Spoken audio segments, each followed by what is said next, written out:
Episode 4, The Letter from the Crypt. By Grace Antilidu. Reverend Essel sat at his desk, the letter open in front of him, candlelight dancing across the faded ink. His mind raced. Abina Tayamoa, a widow, died in her sleep. Buried quietly behind St. Paul's Chapel. He remembered the funeral, the soft rain, the hymns, the cheap wooden casket. He remembered blessing the grave. But not what was beneath it. The letter's words echoed in his head. He is still with me. He will not let me sleep. Essel returned to the cemetery the next day. He walked past the weeping palms and broken headstones to the far corner where Abina lay. Or so he thought. The grave marker had split. Beneath it, the ground sagged like something had shifted inside. The next night, he went back with a lantern and a shovel. Alone. He dug for hours. Sweat soaked his collar. The earth resisted, as if it didn't want to be opened. But then, he struck wood. The coffin. He pried it open, expecting the silent remains of an old woman. But inside were two bodies. Abina was curled on one side. And beside her, face turned toward hers, was a man in a tattered suit, mouth open, eyes wide, as though he'd died screaming. His hand was wrapped tightly around her wrist. And there were scratch marks inside the coffin lid. From both of them.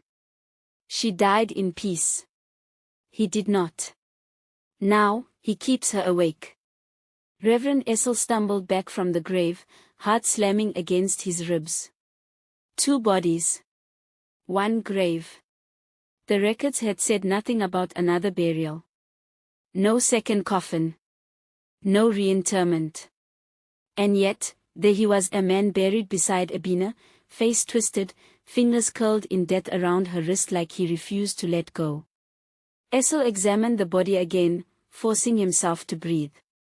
The man's fingernails were cracked and bloodied. The scratches in the coffin lid came from the inside.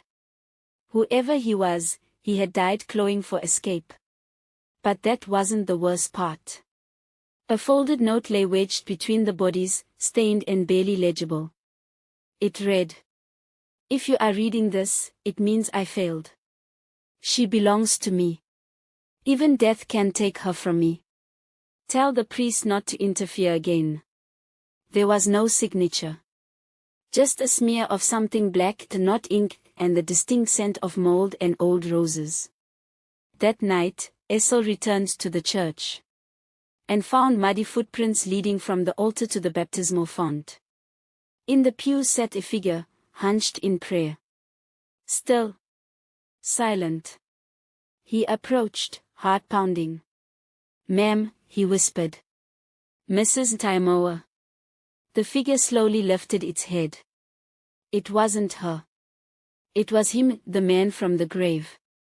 His lips barely moved, but the words came like a gust of wind in a crypt. "You opened the door. Now close it, or join us. If the dead cannot rest, neither will the living." The end of episode 4.